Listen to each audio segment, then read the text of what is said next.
Greetings, fellow spoiler alerts. Tiki here, And Blue Dragon 5. and welcome to the Main Street Cinema, the show where we discuss the finer points in filmmaking. And Blue Dragon 5, we have a hot trailer right off the presses. I think Sony was like, oh crap, Justice League released a trailer, now we have to catch up. Dragon, we're not going to talk about the Justice League trailer. You know why? Why? Because I just don't like it. Oh. The CG looks unfinished. I hate the joke about Batman. The whole like, I'm rich, that's my superpower. Really? I hate that. I hate it. I hate it. Genuinely hate it. Of course, the one thing you can't deny, and I'm going to be on your case if you do. God. Oh, no, we got Commissioner Gordon in it. Okay, yes. Yeah, sure. And he had a cool line in the trailer. Okay, I will admit, the 5 seconds we saw of J.K. Simmons as Gordon, pretty good. Pretty cool. Yeah. Pretty cool. I'll admit. Let's have one positive takeaway from the Justice League. And Aquaman looks pretty cool as well. And he has like the orange, they got as close as they could to the orange shirt, which is pretty cool. Right. But regardless, Dragon, they gave Aquaman a shirt, Tiki. Okay, that's wonderful. I'm so happy for you. Regardless, folks, like I said, I have no faith in the DCEU anymore. I'm not looking forward to any of the movies that are coming out. But you know what franchise I still have faith in, because they're just rock solid and they continue to just be like the Pixar superhero movies. That's right. You know it. You might love it. You might hate it, but it's the MCU, Dragon. Of course, you and I are both fans. You probably a little bit more so than me, but, you know, I'm along for the ride as well. So I guess, Dragon, right out of the gate, what did you think when you saw the Spider-Man Homecoming trailer, number 2? I liked it a whole bunch. It was great. Well, as we're going to breach on the subject, pretty much I thought it was good, but in a way it's kind of too good, and we're going to get into that.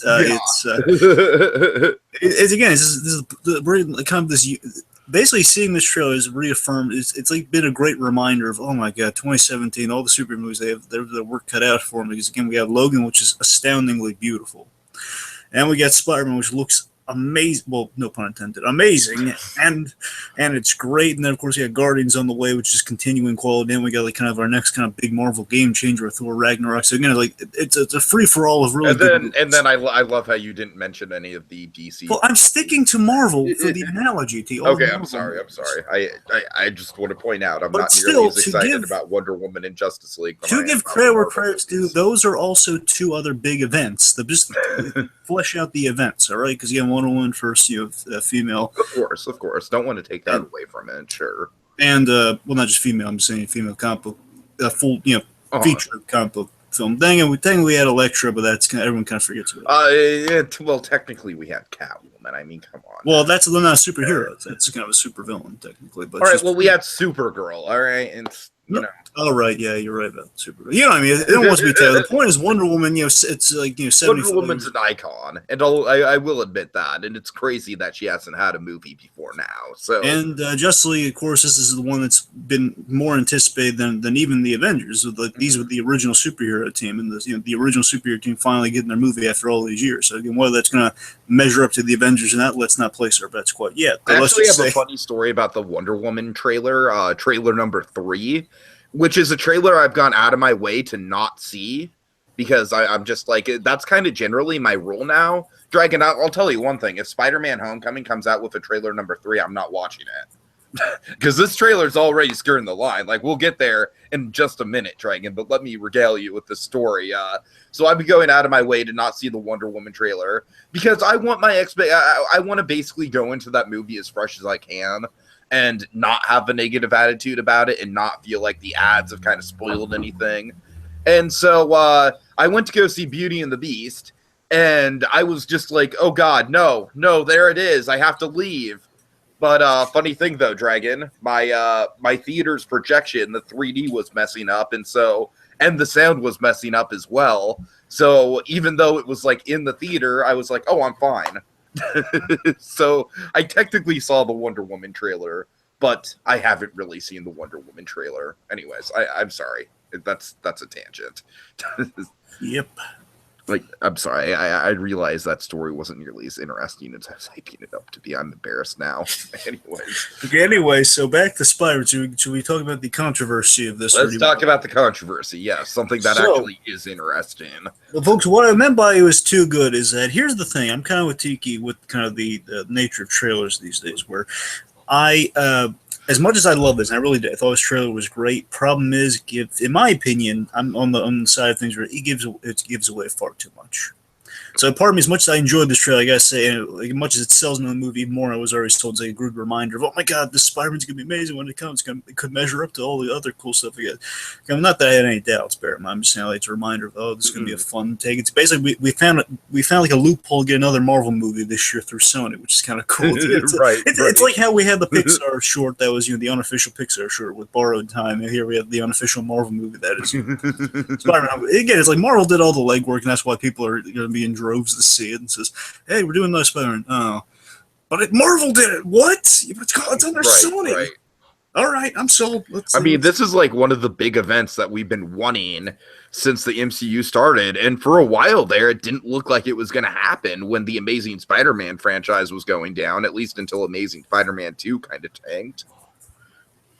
Which, again, Amazing Spider-Man 2 has a lot of very redeemable factors, but again, it's I don't want to talk about Amazing Spider-Man 2. Anyway, point is this Spider-Man. So again, I'm on the camp that thinks we give away way too much in this, and part of me wishes I didn't watch it because I would have already been sold on it. But at the same time, I enjoyed very much what I saw. So where are you coming down on? I'm actually in the camp that thinks, well, we might have seen too much of it. We don't necessarily know the context of it.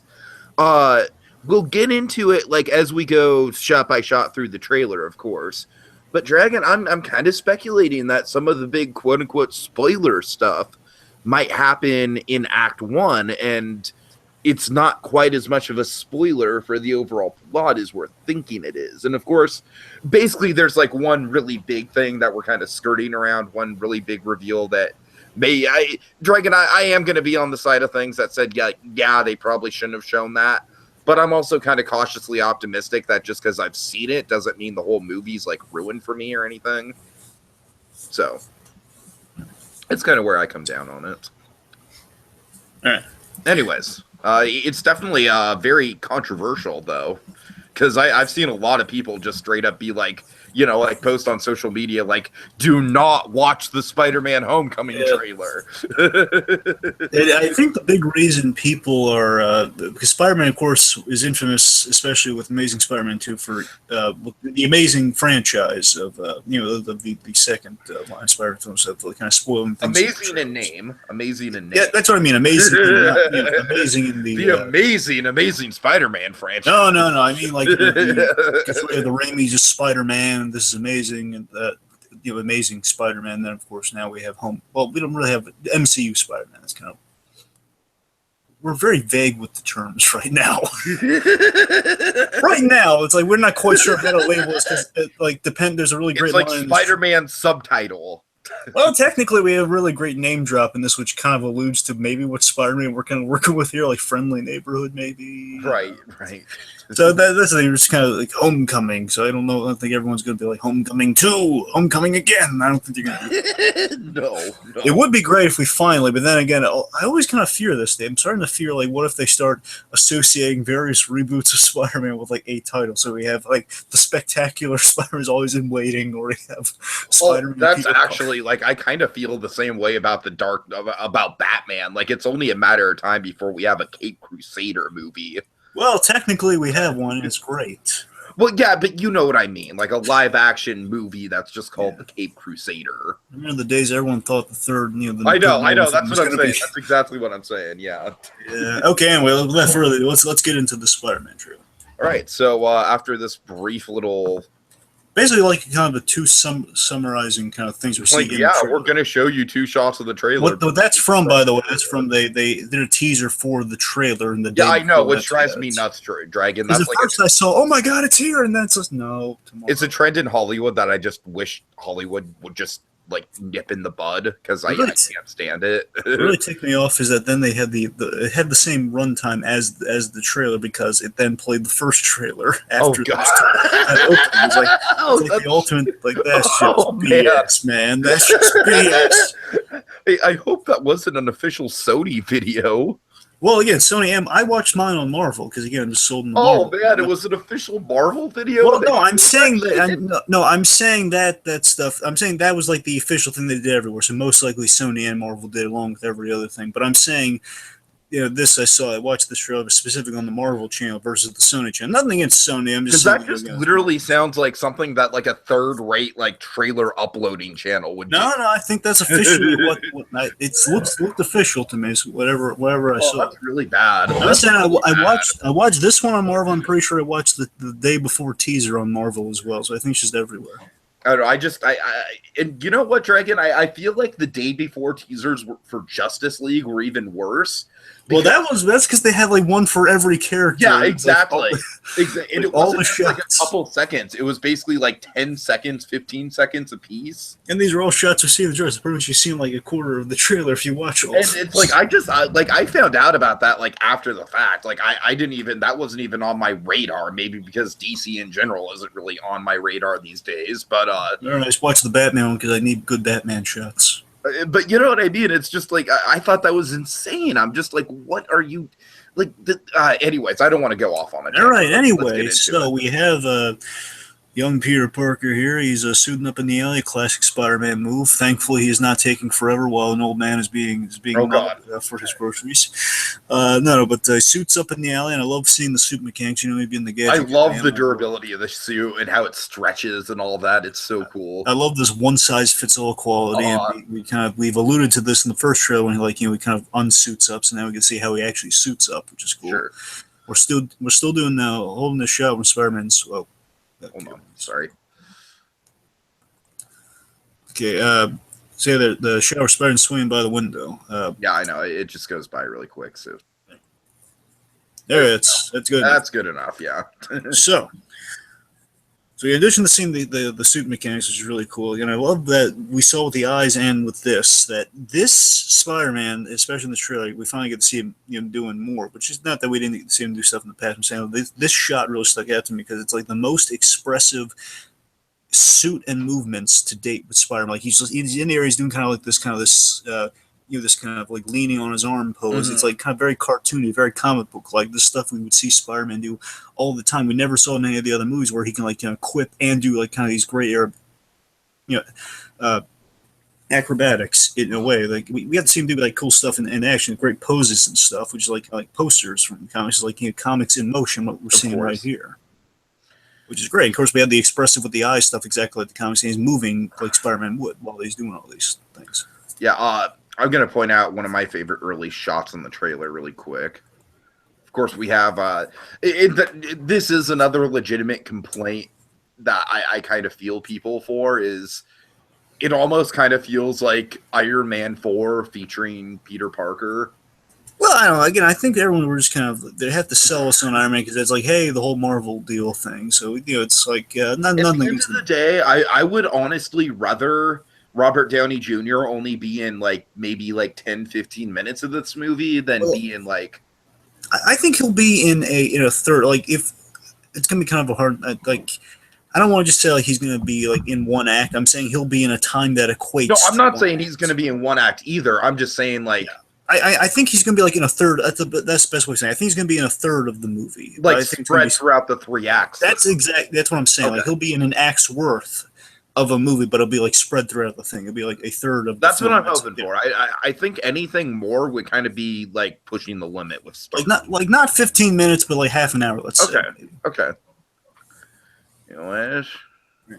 So basically, he's asking there, what the right here, Dragon. This is one of my favorite shots. This is classic comic book Spider-Man, like swinging across the suburbs of Queens. And I can't tell you how many shots I've seen, especially from the animated series of Spider-Man. He lives in kind of the Forest Hill, Queens area, here, and he would like return home to Aunt May's constantly. And which I love. This shot just absolutely like I'm like, oh, that is something that we really haven't seen in movies before, done in such a comic accurate way.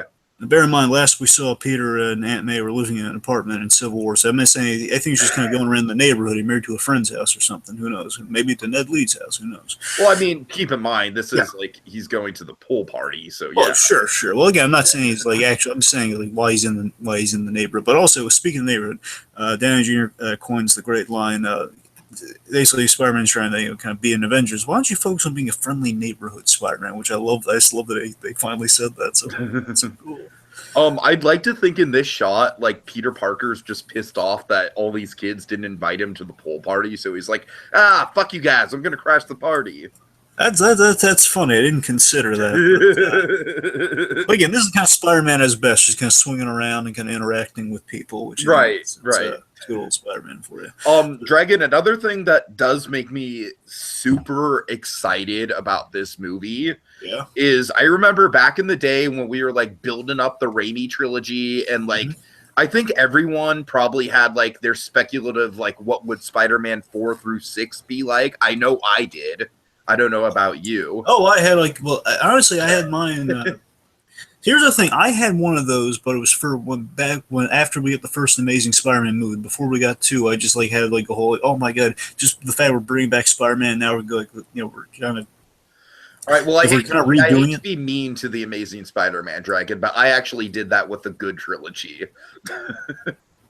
Well, I'm saying after we knew, like, okay, we're getting Spider-Man again, and here's like the first taste of like, okay, if we're gonna redo it and like basically kind of, basically do something that's even more faithful than kind of what we got in the Raimi thing, which now we're going even better with the faithfulness. But yeah, okay, but just back in the day, I did like this was like before Spider-Man 3 came out, but I went all the way to Spider-Man 10. Yeah. Oh God. I had Kingpin. I had I had everything. Yeah. Let's see. Like I'm trying. Like I vaguely remember. Like I think in Spider-Man 4. I'm pretty sure Spider-Man 4 was Carnage. And then Spider-Man 5, this is what I really wanted to get to, is Spider-Man 5 was my Avengers team-up movie, Dragon, which would lead into Sinister Six and the Avengers taking on the Sinister Six. In Spider-Man 6. Anyways. No, but I'm just saying, like, even way back then, Dragon, just some of my favorite Spider-Man arcs from the comics. One of the things I want to see realized in the upcoming Avengers Infinity Saga, whatever they end up calling those two movies, is I really want to see Spider-Man take on the Hulk, because that issue with Spider-Man having to calm down the Hulk is one of my all-time favorite comic book issues right there. And honestly, I doubt we'll see it in this movie by any stretch, because Hulk. Oh, it's not going to happen in this movie. Well, what I'm saying is, if I'm right, and I could be misremembering this, because I remember that I think what motivated that seems that was Spider-Man's Avengers tryout.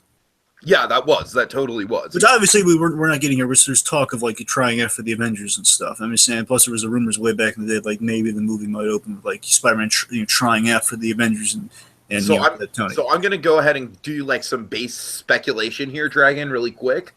I'm going to speculate that by the end of this movie's arc is going to be essentially Spider-Man kind of coming to a happy medium between being an Avenger and being what Tony wants him to be, which is like the friendly neighborhood Spider-Man. Yeah. And then come the Infinity Saga is when we're going to get the whole Avengers initiation and having to track down the Hulk. What do you think? Well, like, again, I could honestly see the Hulk thing being like an opening scene for an Avengers movie. Well, remember the Hulk thing. I'm not entirely certain if that was like the tryout or not. I'm just saying. It was the tryout. I vividly. Oh, you do? I vividly remember the issue. Yeah, I can say. Okay, because it was the tryout. Yeah. All right. Good then. All right. Let's see. That'd be cool. One of the things you said I really do agree with is that I think by the end of this movie, Spider-Man is going to find a happy medium between the mold that Tony wants and being an Avenger. And I think the next one they will need him to be an Avenger. So I think you're right, but I'm not sure the Hulk thing's going to pan out exactly. I'm just like, as a fanboy, I hope the Hulk thing happens. But it would be kind of cool if. For a moment, I think a way of getting that here's a realistic way I can think we would get that shot. The shot you're thinking of is basically what if Thanos, once he has all the Infinity Gems, at whichever part we're going to do that, and because most likely, from what I hear, we're going to get all the Infinity, like Thanos versus the event, all that stuff in one movie. But again, they keep changing. I don't know. Yeah, that's why I just refer to it as the Infinity. That's the thing, because I hear basically the last I heard is like basically they don't need two movies. The second one's just gonna be like their next commitment with the Avengers. Like they're basically they're signed on for both, but I don't know what's Oh, connected. that's weird. My point is, I hear like they don't need the extra story for two, so they're just doing it all. Okay, I don't want right. to get into all that. I don't want to get into all. Okay, my point is, I think whenever Thanos gets all the Infinity Gems, he'll snap his fingers, just messing with the Avengers. He'll make Hulk, he'll make Bruce Banner. Like he's just like mid-sense. He's like, maybe he's not even turning into the Hulk. And when he snaps his fingers, turns into a Hulk and turns into a wild, raging Hulk, and he's just going around everyone. Then Spider-Man has that great thing, and then Captain America swoops in for the save with the shield. Yes, I can totally see that. Okay. Anyways, enough with the spec. I'm sorry about that tangent, but then we have this show, which we remember, where Ned Leeds kind of catches Peter at a vulnerable moment. But with one great addition, you're the Spider-Man from YouTube. Of course, that cracks me up. I was like, oh god. And here we get to see some great.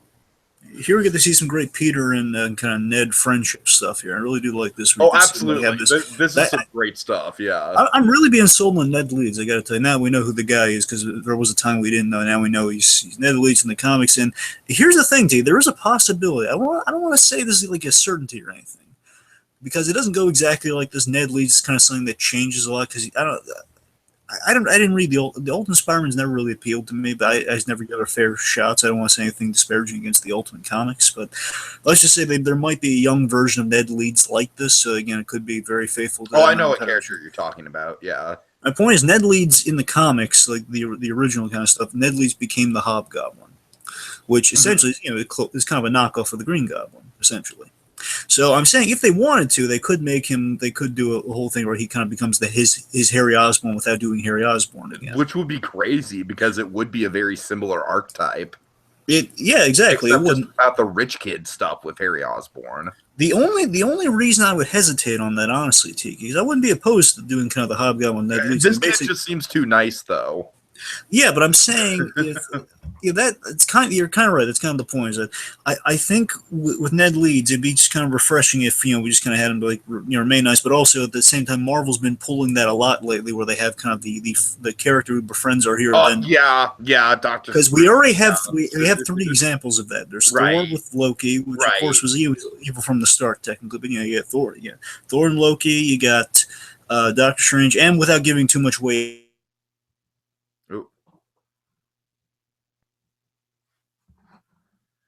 And he broke up. Hold on. Dragon, you there? I can't hear you. Well, that's very disconcerting, Dragon. Your audio just suddenly cut out. You might want to Oh, hello. Oh, I'm back. I dropped that for a moment. I think. Yeah, you did. Yeah. All right. What was last? What I was getting at is basically we have it's kind of a recurring trend in Marvel movies where we're having kind of the friend turn enemy thing where we've had it with Thor, Doctor Strange, and let's just say without going into details, Iron Fist. Oh, okay. I don't want to know too much about that. Sure. I'm just saying it seems to be they could be at risk of doing a pattern, but I'm just saying I actually wish you didn't say that with Iron Fist. But well, I didn't say who, and I know you're not. Yeah, really I know, but now it's going to be like a big dangling thread for me now. So thanks for planting that in my brain. Anyway, well, you'll forget about it. It's fine. I hope so. Anyway, I'll wipe your mind. It'll be fine. So. Anyway, so again, so Peter and Ned here, they like the friendship, like all kind of the questions I was asking. Again, it has like someone who's in on the secret, like fun conversations that come from that. Mm-hmm. Okay, and just like this is basically like him, essentially like talking about the Ant-Man power, which is what cracks me up. Like, oh, can you control insects? Okay, and okay, Dragon. Hold on. This is my favorite part of the whole thing. Of course it is. And again, this is absolutely something I really wish wasn't in the trailer, but again, I loved it. Though. I think it's fine that it's in the trailer, just because, like, I would have been blown away. But I was like, "Oh my god, they did it!" Yes. Dragon, I want to know, just like, can you give me like a play-by-play of when you saw this for the first time? Oh god, I just yeah. As it was playing, as he was just kind of they would have like having some orientation thing. I was like, okay, that's cool. And I saw this because I just had basically so many things came to mind. Basically, let me tell you why I like it. It's kind of my reactions. Like Okay. it all kind of hit me simultaneously. Why this is great. Oh my god, it's a Captain America cameo. Not only is it a Captain America cameo. He's in one of my favorite of the Captain America costumes, the one from Avengers, which is very much like the U.S. Basically, yeah. This is the one I have like a Halloween costume of, by the way. This is my favorite of the suits, honestly. No, I think that we're moving in the right direction with Captain America in terms of costume. This one's always been. This one was my favorite because Let's just call this one the sentimental favorite. Exactly. Coulson came out with this because there's a great balance. Exactly. Right. Because this one again, this is like the USO suit, which is of course as faithful as you can get to the comics. And this is like the modernized version of, which is again, it's the perfect, just absolutely perfect balance of it. The only gripe I think anyone has with this thing is that the helmets he gets later on, it's like a motorcycle helmet with the thing, which is better. But that's the only. Again, this is perfect costume. Mm-hmm. But, again, it's a nostalgic favorite. So. Point is, this implies is that after the Avengers, and this is what I love. Oh my god! I hope you're going in the same direction. You know where I'm going with it. I hope so. Okay. So basically, lay it on me. Why I love it so much. And again, because I love this, how brilliant this is. This is why I'm so. I would have loved this in the theater so much. Okay. Is that it's implying that after the Avengers, because he's in the suit that he wore in Avengers, which of course he upgraded from in Winter Soldier onwards. So again, means it have to take place right after Avengers. Yes. Captain America, most likely, Captain America was motivated by Coulson's death, feeling guilty about the cards thing. He did, he agreed to do these PSAs and kind of basically took the presidential fitness test and made it into a Captain America's fitness test. Okay, that's funny. That's funny, Dragon, but wasn't exactly where I was leaning. I'll give you one. And he's in the same pose from the whole, the Captain America wants you, and the pose from the card too. I'm just saying, it's just okay. My theory is that basically in the same vein of like the controversy over the Man of Steel final fight, like basically like what if all the Avengers like they weren't fined per se for the damage to New York? Community service. Yeah, they had to do community service. Exactly. No, exactly. That's a funny thought, Teague, but I'll meet you halfway. I think it's like highly motivated by damage control. Of just like, hey, can you? Okay, right. Like, I mean, if you look at Captain America's face, like, it doesn't necessarily look like he's having the time of his life. It's like. That's the thing. It's like an embarrassing memory from Cap. Again, this is what that's what I'm saying. Yeah. And here's where I'm coming from. Again, I just think it's like it's in service of Coulson, but also it's the right thing to do. Which again, even back then, Captain America, he wasn't thrilled with doing the PSA, the USO shows, but he knew it was for a good cause. So he just had that kind of smile on him when he's doing it. It's like, hey, this is kind of cheesy, but hey, it's helping us fight. Sure. That's I think it's the same situation, but but for here, like I'm back, I'm a public figure. Everyone kind of still that they look to me as a historical figure. It's kind of me taking on the presidential fitness test, and again, he's in service to many things. Again, it's like Captain America's such a stand-up guy; he would do this even if he wasn't crazy about it. Yeah. And also, I want to just talk about one of the parallels I really want to draw here. I'm hoping they tackle this in the movie a little bit. Is that with Captain America here? I think what we're hinting at, just as we spoke of like kind of Spider-Man's arc in the movie, I'd like to think that. We've talked about this with Luke Cage as well, is that like Peter Parker, I love that he's been taken under Iron Man's wing. And in a way, it's like Spider-Man in the red, white, and blue, of course, in the red, white, and blue, and just kind of being taken under. It's like basically Tony Stark is trying to take the next Steve Rogers, which is Peter Parker, and kind of make him into something more in line with what he wants. Again, and I think ultimately Spider-Man needs to be his own guy, which would be the next Steve Rogers, which would be not even just a copy of Captain America, it would be kind of the next symbol of Captain America status. Which would be Spider-Man. Exactly, that's what I'm saying. So I like that he's kind of caught in between these two kind of, in a way, like, as he was quite literally in the previous movie, he was caught in between these two giants, and he's with the winning side, which was technically Iron Man. Okay, I'm sorry. One other detail that I just noticed, like right now, the font for the Captain America with like the red, light, white, and blue is almost identical to the font for G.I. Joe. It's like, oh god, it's like, can you imagine, of course, I'm saying, stay in school. I mean, tell me I'm wrong. It looks exactly like a cheesy, like 80s, like. Well, yeah, that's exactly what they're going for there with the Captain America's fitness challenges. I can't wait to see this because again, I love using this costume. In You know what I'm America. hoping? You know what I'm hoping? I'm hoping that this is just like a running gag throughout the movie. That every time we cut to them in PE class, which could be a lot because PE class is like a stereotypical place for a nerd to get bullied per se, like a Peter Parker, and every time we're in a PE class, we see Captain America doing a different fitness routine. That would be cool. And again, one other thing I really like, I think the reason Captain America is perfect for this. We're literally spending like 10 minutes on like 2 seconds of footage, but it's Captain America. Real quick, so one of the things I really like here, and this is the reason I think we're going to get this like mentioned in there. I think a big reason they're using Captain America, aside from just the obvious name brand, would be the fact Captain America was like one of the greatest creations of Howard Stark, and Howard Stark's kind of he's like one of the. We know he's like in the mural of the school, and I think the school. You got to remember, the school is. It's in Queens, and that's right next to where the Stark Expo was, which is Howard Stark started the Stark Expo, and the Captain America is again one of the big things that came from the Stark Expo. So again, I think it's a lot of like he'll probably mention. I look forward to this moment if we have in passing during the video he mentions and Howard Stark created me, and this is like I've done public service there, which in turn would kind of inspire Peter Parker even more, like kind of do public service by helping. Yeah, I like that.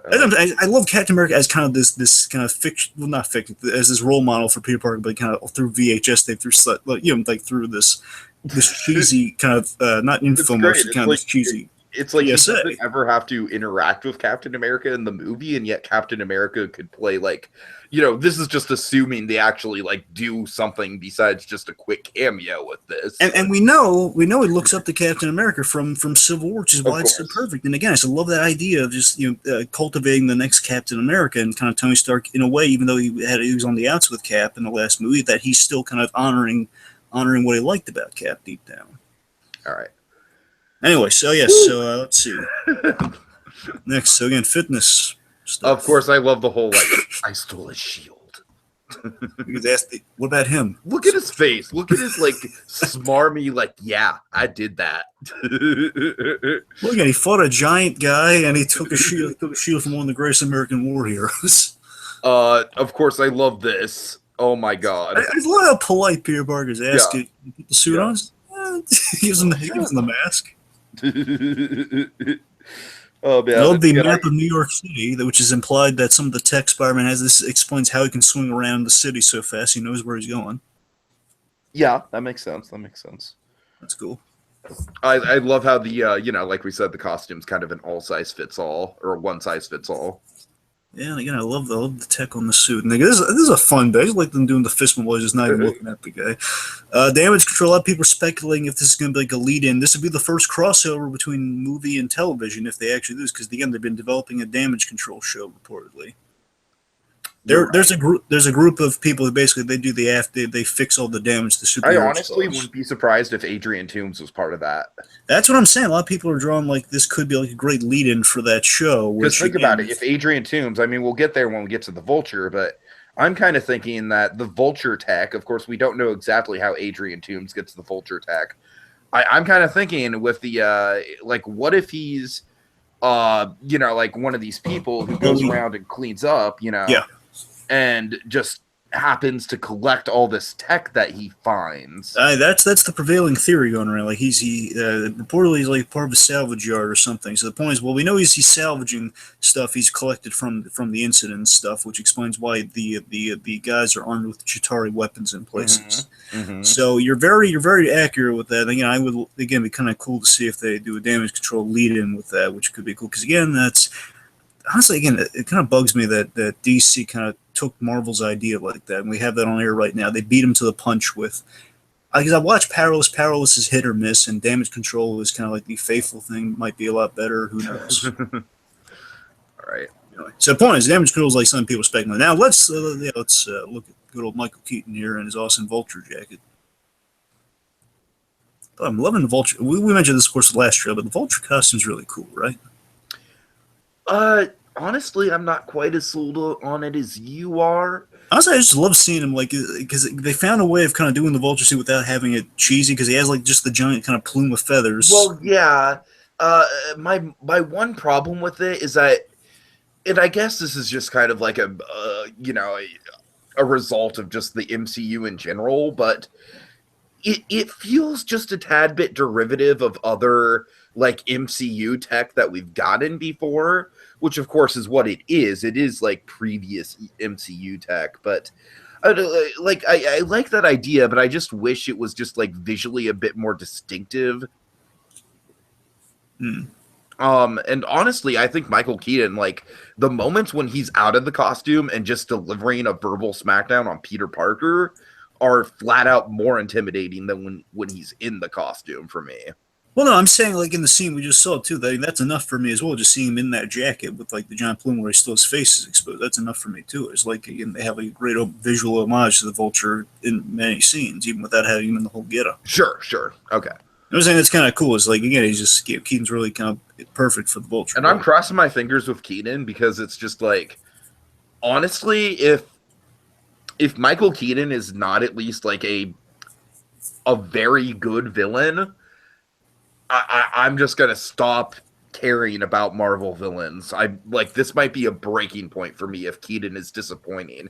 And it won't be Keaton that's disappointing, Dragon. I know it won't be Keaton that's disappointing. It'll be the writing on the character that'll be disappointing. That's what I'm terrified about.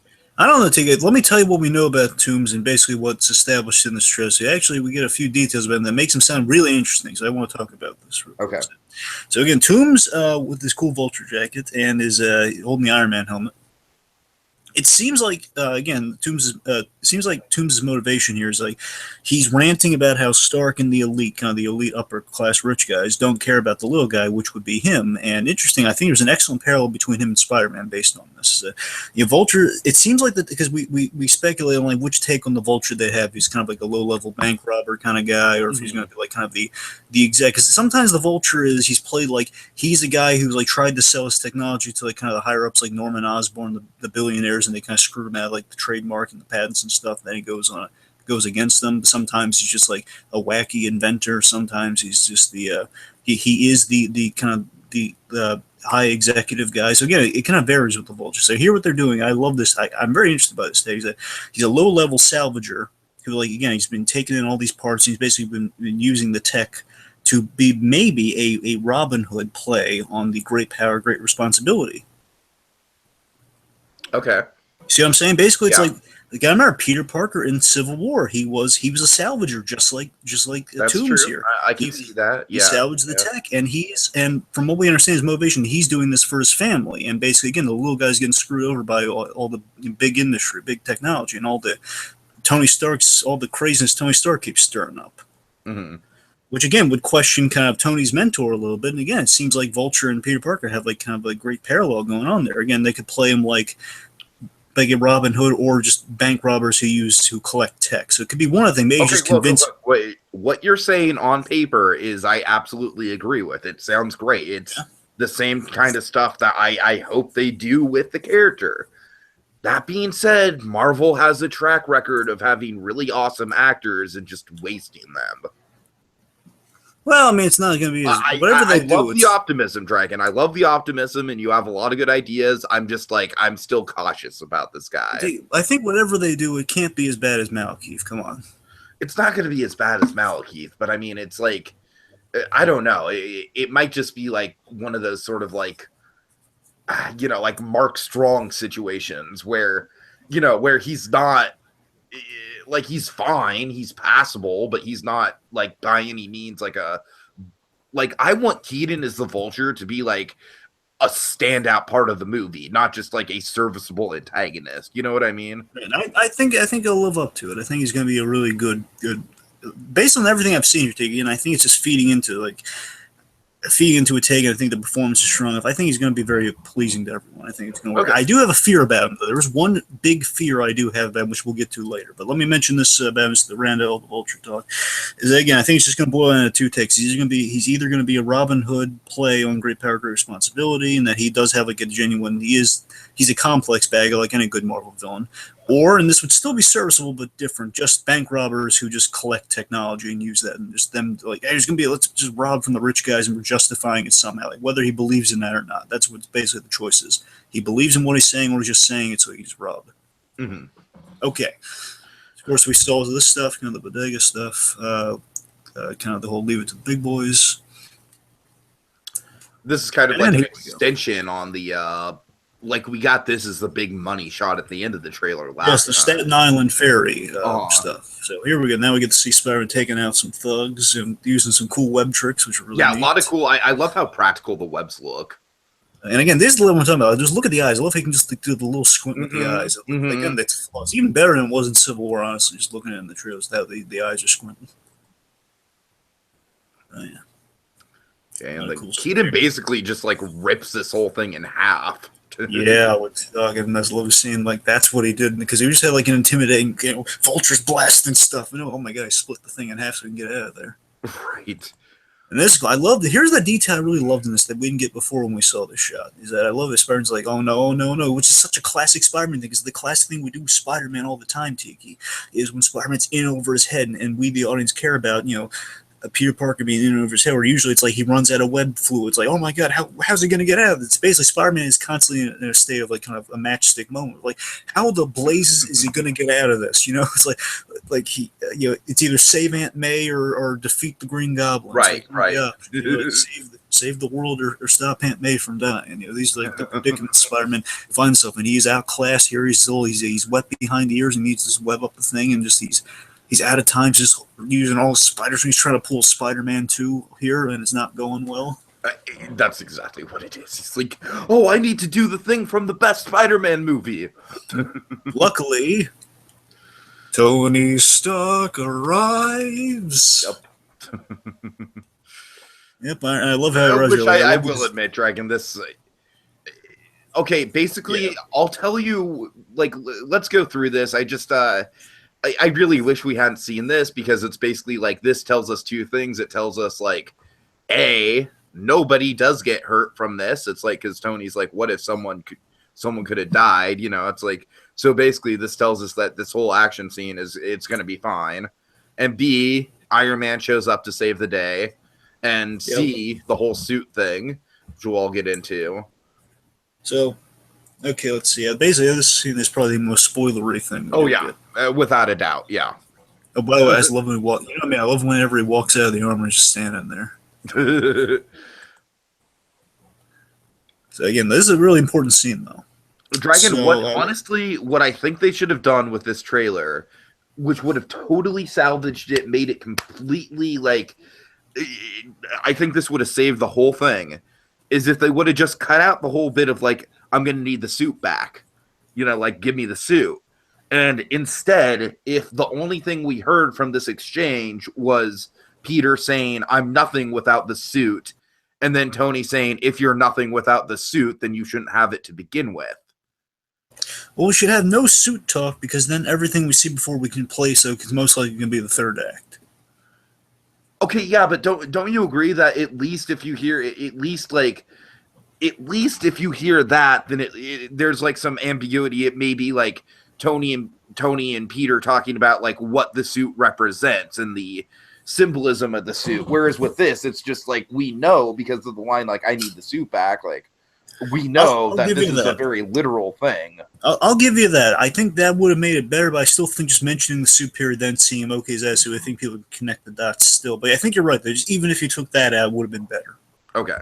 So I'll agree with the point, but this is an important scene that I really do. Just again, this is what I'm so mixed on the trailers. Again, I think it's amazing stuff. I'm really hyped for the movie. But again, I wish I could have experienced a lot of this. Yeah, I'm with you. I mean, I love the movie we're getting here. I just feel like, oh man, I've seen half of it now. But I don't think we've seen half. Not half. I'm just saying I've seen the skeleton of it. I've seen the skeleton. I mean, I definitely don't think it's as bad as the Amazing Spider-Man. You're right there, but. Let me tell you about that scene. So Tony's ruling Peter about the recklessness from him taking on things too big for himself at this point, again being wet behind the ears, wants a suit back, and just with this whole again Tony Stark kind of as the new Uncle Ben figure for Peter. It's like not in the sense that he's going to bite the dust or anything, but in the sense of imparting great wisdom on him. And I love that he's imparting the Iron Man 3 lesson on Peter. The whole that's the experience that Tony Stark went through that he learned is what he's trying to impart on Peter. You're more than just a gimmick. You're more than just a costume. Yes, and basically, it's kind of mentioned here as we keep cutting to Peter talking to Aunt May and so on and so forth. You got Vulture says he's doing Dragon, this. I have an embarrassing when I first saw this scene, I wasn't really paying attention to the face. I was just kind of paying attention to the body. I'll admit it, and I thought Peter was kind of talking to his love interest at first. I'm sorry. Okay, yeah. So yeah. Then anyway, Vulture said he mentions he's doing this for his family in this bit here, which again, more development on Vulture makes me really excited for Keaton's take on things here. Again, either a bank robber or kind of a scavenger motivated by family. Again, a Robin Hood motivated by family or a bank robber motivated by family. Well, hopefully it's done better than fucking Sandman. Again, I think I think more so it's he has a point than because right now you're describing Sandman. I said one of them. Okay, one of them describes Sandman. The other one, again, the Robin Hood does not. Again, I think they're going the Robin Hood route, quite honestly. But all right. Either way, again, I think it's I will admit though, I do really like the look now that I'm getting a better look at it, freeze framing it. Mm-hmm. I like the idea that he's got the classic Vulture jacket with upgraded tech, so it doesn't look quite so silly. And you got to remember, with him without the mask on, he's even more faithful to the comic because Vulture didn't have a head cover, even though the head covering gives him the bird nose, which is kind of cool. right. So, either or is fine. So I love him with that kind of that feathery jacket thing. Of course, now we're seeing Peter back in the original costume, and I like that too. I just love seeing the progression of the spider suits. I really hope this isn't the third act. And that's my fear. And all I can say is that editing-wise, all of this is. I hope it's the second act. I hope it's Act 2. All I can tell you is that the way it's edited, suggests that this is entirely the big third act climax. I'm not saying it's going to be. I'm just saying that's what the editing is leading us to believe. Mm-hmm. That's the only conclusion this editing is intentionally trying. It might be doing a kind of a magic trick on us here. It's just saying, "Hey, look over here," while we're actually trying to trick you. I'd like to think that the third act action sequence is something that we haven't seen in the trailers at all. I would like to think that as well. So, I mean, here he has his mask on, so I think the school bus thing is definitely in the, this could be in the second act. I don't know, you're right. It's hard to tell, because this does seem like kind of the low of lows Act 2 ending. It does, you're right.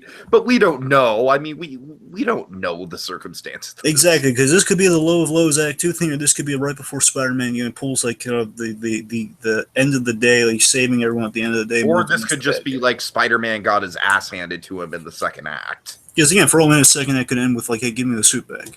Right. And can I mention here's one of my big fears. Oh, God. So... Where do you want me to freeze frame? Just when he has the mask off. Vulture? No, when Peter has the mask, when he's getting beaten up on the beach. Yeah. There, little back. A little back.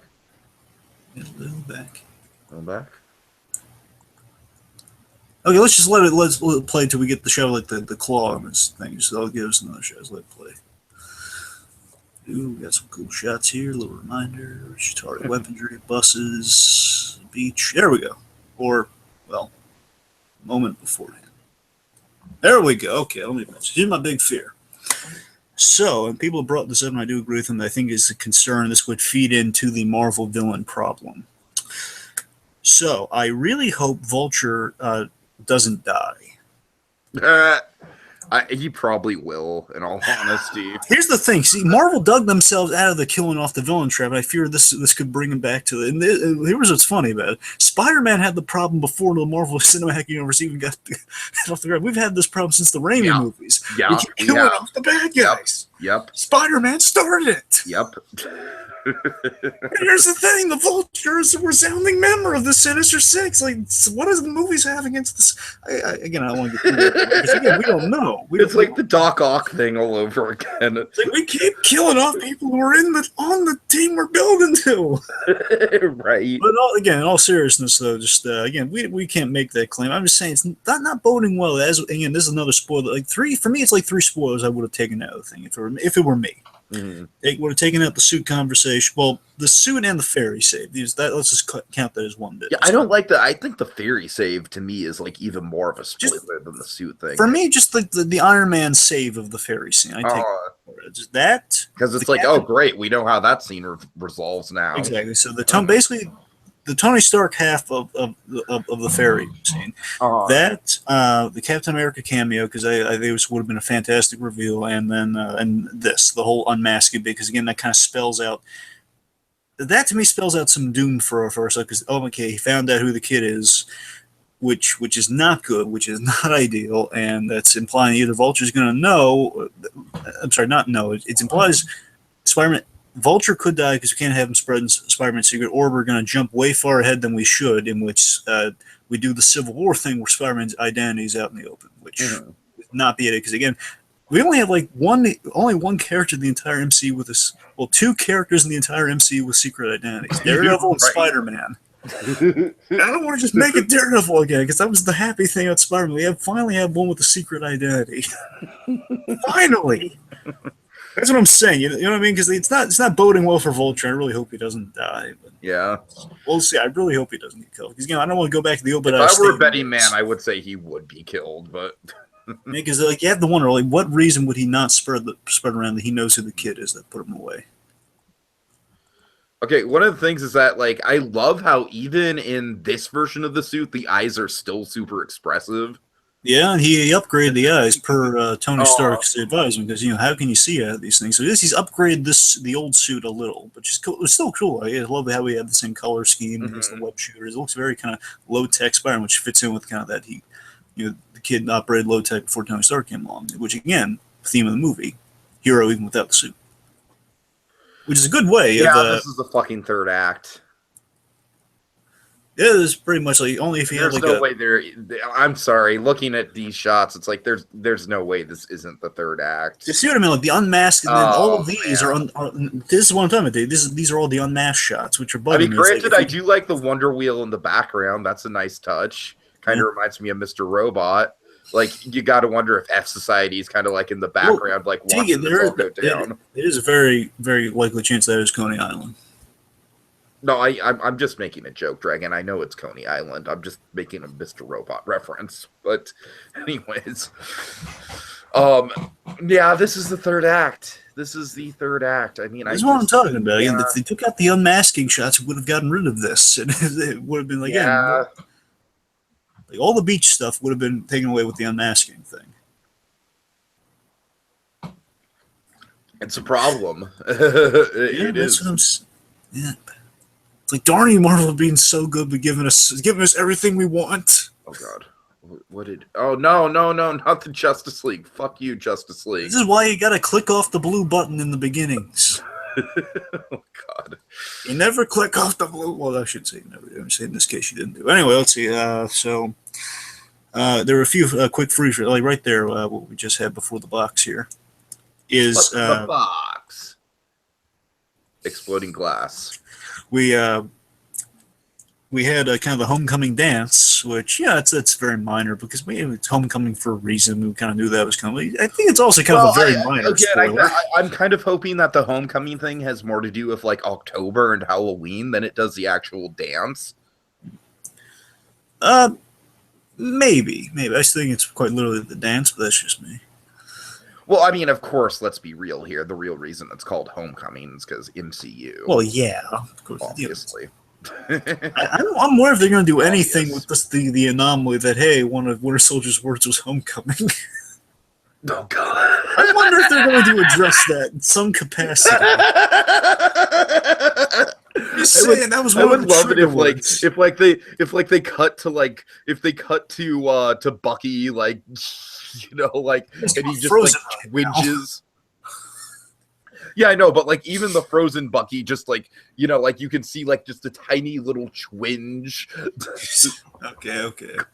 Anyway. But this is a very, very minor spoiler. This one right here is hey, you got to kiss the girl at the dance, hooray! Yippee! Spoiler alert! Oh my God. Now, again, this is cool. Now, this is either, I think it's pretty safe to say this is the modernized version of the Spider Tracer, which is basically in the animated series, all over the place in the comics, and which was also brought to the answers. He had like, Spider Tracers, which he would put on things so he could track where the location is and stuff, of his own design. Here, it's like, it's kind of a cool modern way of doing it. It's like the simp that comes off the symbol, which is why it kind of pops out on the suit. And he was wondering, why does it pop out on the suit? Because Yeah, I like that. I like that.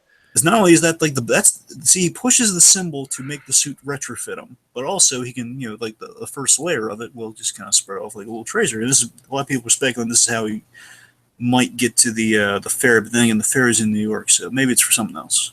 Mm-hmm. Well, it could be a Spider Tracer. It's cool. Okay. And these are some classic Spider-Man shots where usually it's the Green Goblin has him stringing along like this, where he's just kind of like hanging by a web as the guys go. Now this is cool with the Vulture. It's awesome. Oh, I did. Yeah, I like it a lot. Oh yeah. Of And course, here's still in the.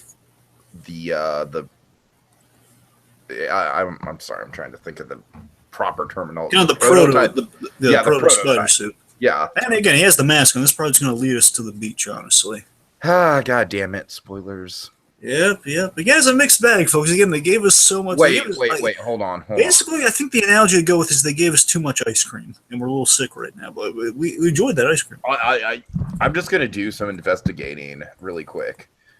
Can we see Can we see like any bits of like wreckage, like plane wreckage or anything like that on the beach? Well, I think we do, but you can check. I'm gonna check. I think we do. Well, then again, remember, it's most likely he landed. I'm gonna be mad.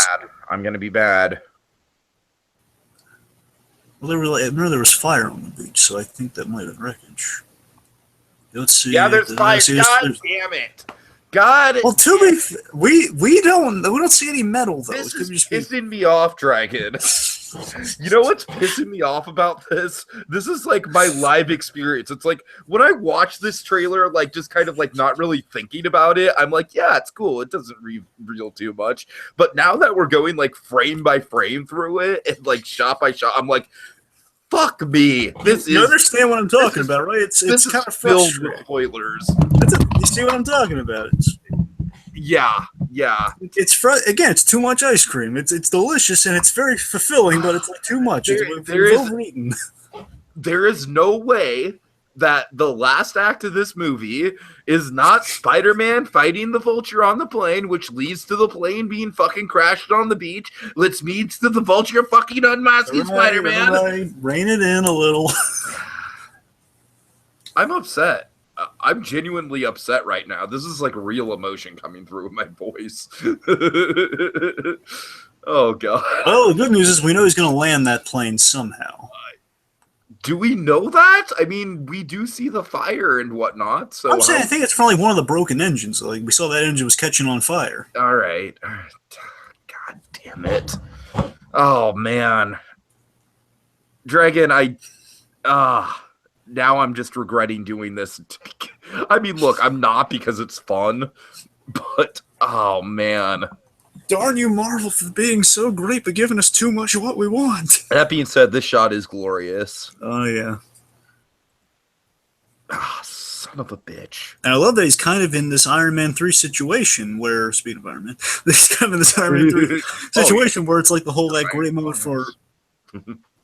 It's that great moment where he has to land, he has to save 13 people in midair from the planes. And now Spider-Man, the guy's kind of green down the gills. I've also seen it compared to the Superman Returns plane. Of course. But it's also kind of, I think they might be pulling from on that. Spider-Man had to land a space shuttle in the comics. That was one of the issue 3 of Spider-Man. Oh, yeah, I remember that. Yeah, it was. I think it was John Jameson. I think it was J.J. Jameson's son. Yeah. He had to land the ship shuttle or something. That was kind of one of his early days. So that's kind of cool. The deep pulls, really nice deep pulls there. Nice. Oh, by the way, do you think we're going to get any J.J. Jameson? You think they're saving that for a sequel?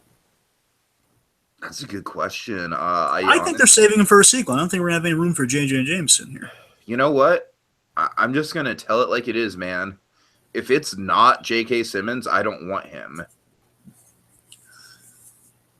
Well, they have time to think about it because we have this and then we have Spider-Man in Infinity War. Or maybe I'm just going to take, I really don't want Ice Cube as J. Jonah Jameson. Why would Ice Cube be in the running?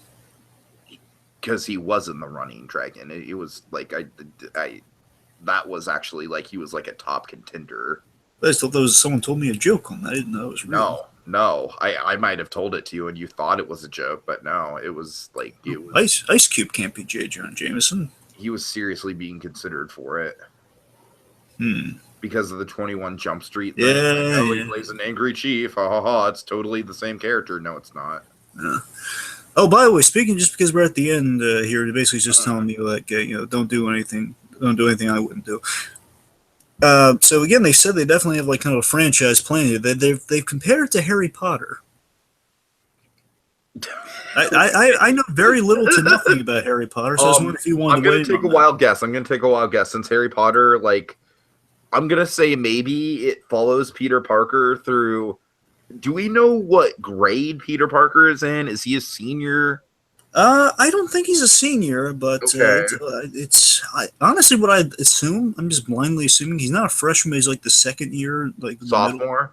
I think he's sophomore. That's my guess. If he's sophomore, then that would be perfect for a Harry Potter arc because it'd be like you would do a sophomore movie, a junior movie, a high school senior year movie, and then go into college where freshman college, sophomore college, junior college. Let me ask you this. Okay, so 16 years old. What grade would that be in? Like, what grade do you approximate that for high school? Because he's 16. High school is it's usually 15 going on 16 is sophomore. Okay, so I think he makes the cut for that. I think. Okay. All right. So I think. So I'm just saying, in terms of Harry Potter, like the big thing with Harry Potter is that every book is a school year. Yeah. And so I'm thinking that that's probably the connection they're making. Like every movie is going to be a new school year for Peter Parker, and it's going to transition from high school to college eventually. Sure. Okay. I think I'd like to think, just based on like again the very very little I know about Harry Potter, bear in mind, I'd like to think that that what that might mean is that we're building like Green Goblin might be like kind of the final thing that they go up against. Perhaps. Well, not final in terms of like they're not doing it. I'm just saying final, like they build to him, but they take their time with building the Green Goblin up, maybe. I mean, I guess we're not doing Sinister Six. I don't know. Well, I'm saying we do Sinister Six along. Ideally, we do Sinister Six along the way. I'm just saying like we kind of save like kind of a historic gun because again we've seen so much Green Goblin. Let's say we really earned Green Goblin this time, so they're just kind of starting right out the gate with it. Sure. But also, I mean, there is a lot of talk of Venom right now. The Venom spinoff movie is getting a lot of traction these days. Actually, let's. Do you have anything else to say about the Spider-Man trailer? Because I was going to transition into that for the last piece of conversation. Oh, sure. Well, just again, this shot's really good, and I like the proto. So again, the same old. Just again, overall, again, really, again, it's like the trailer's too much ice cream. It's good, but we're a little over stuff. We got some spoilers there, which kind of sours the experience a little. But it's all glorious Spider-Man stuff. I'm very happy with it. So Venom. Yes. I am. It's tricky, Dragon. It's tricky. I think if they strike it right, Tiki. If it was Fox doing an R-rated Venom, I'd be like, yes, please. The fact that it's Sony doing an R-rated Venom makes me a little bit more skeptical. But most likely Sony with again Marvel doing the legwork. You think?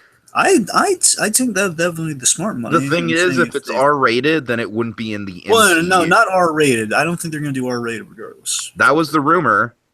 Okay. It's actually being rumored. Yeah, no, I think it's more than a rumor, Dragon. I think that's what the studio's wanting to do, especially Sony. Here's the thing. I don't necessarily see the conflict in that, right? David Abuenos. I don't necessarily think Venom needs to be R-rated. No, I don't think he needs to be R-rated either. I agree with you. You can do some really. I mean, look how dark and scary The Dark Knight got with a PG-13. I mean, to be fair, Venom at times because Venom's like he was like a rock star character. I say like if they really want to go R-rated, they could take advantage of him, like in terms of like the Cronenberg body horror aspect of Venom. Yeah. Like I think the way to do Venom, I think the smart way to do Venom would be like you go like kind of the not just because you and I are huge fans. It should go kind of the psycho direction where it's two personalities kind of in conflict with each other. You go with a guy who's kind of he lost everything, and he's kind of clinging to this hatred for Spider-Man, which is personified as the symbiote. Yeah, I could see that. That'd be a good way to go for sure. I'm saying it's like a man who's lost everything. He's clinging to kind of this quite literal vial, this venom, this kind of hatred for a character, and hence the name. How would you feel about an R-rated Venom movie that's not a part of the MCU? Well, I'll tell you what I would like in terms of. I think the most proper way to get an R-rated thing would be if you did the Maximum Carnage story. If Carnage was R-rated, and Venom, Oh, hell Venom, yeah. basically Venom and God, Carnage going up yes. against each other. That would be the R-rated one to do. Yes. Oh, Carnage is absolutely an R-rated character. Venom, at the same time, Venom's like he's Dragon, everything you're saying is like music to my ears right now as a Spider-Man And what fan. would be great is if what we have here would be kind of a great use of the technicality we're making these Spider-Man movies on. Is that they're released through Sony, but again, Marvel's doing legwork, and it would be a great way. Of course, we know Marvel has done R-rated stuff with the TV, TV That's anime. true. That's So true. we could basically take that, and they have like a get out of jail free card with the Sony thing, if they wanted to go a little bit more adult, so they could find like a good balance of that. Basically, either like a PG-13 that's really, really pushed, or basically let's do a straight out R-rated thing, but we'll release it through Sony. So again, Marvel. I'm thinking Sony more wants to jump. It would on be the a way R-rated. of doing. Yeah. No, I was just gonna say Sony wants to jump on the R-rated bandwagon just because, like, Logan and Deadpool box office trends, yay! Yeah. But Like, think about it. We could get if we ever did Maximum Carnage, it would be the way of doing basically kind of a Marvel Netflix show, but with a budget to it, so we can do the Venom symbiotes and all that Sure, sort of stuff. sure. And if they did, I'm not saying they do it; they're not going to do it like exactly off the page, but I mean that story has like the other a lot of Marvel characters. Even Captain America's in that story. You know what I'm saying? If they wanted, they could bring in some other Marvel characters into that show. Be a great blend of everything. all right, well, of course, we'll get more into the Venom movie when we have more information on it. Of course, it's definitely a project I'm tracking for sure. Dragon, Because again, we don't even know like which Venom we would work with. There's there's basically like three main guys you go to for Venom, like Flash Thompson, Matt Gargan, or again, first and foremost, of course, Eddie Brock. I actually think Flash Thompson will be the front runner. Yeah, because we are gonna. Now, here's the thing. I don't know if we haven't seen many of the trailers. So here's the thing: we know Flash Thompson is going to be in this movie. In Spider-Man. Oh, is he? Okay, that's He news is. to me. That's news to me. So we Okay. should all. I think what we should all do is we should all pay attention to Flash Thompson, see like how strong or like kind of any seeds they're planting. Because basically, Right.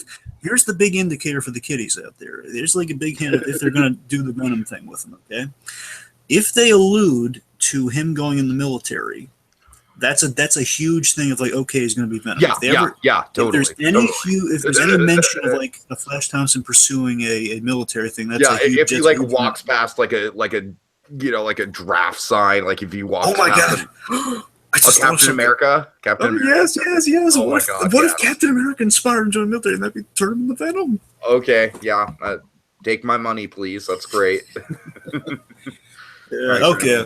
Yeah, so we've kind of run the game. We could probably speculate a lot on Venom, but we don't really want to. I honestly don't even really think we need final thoughts on the Spider-Man trio. I think Again, too much ice cream. That's my Yeah. analogy. I'm going with that. Too much. Pretty It's too much. It's too much red, white, and blue ice cream, folks. So, folks, thanks for listening. And yeah, just like I said, Dragon, next time, I just like when Spider-Man Homecoming official trailer number 3 comes out, I'm not watching it. I'm like, nope. Smaller spoonfuls, folks. Marvel, Sony, smaller spoonfuls. Okay, folks. You're the Spider-Man from And the name YouTube.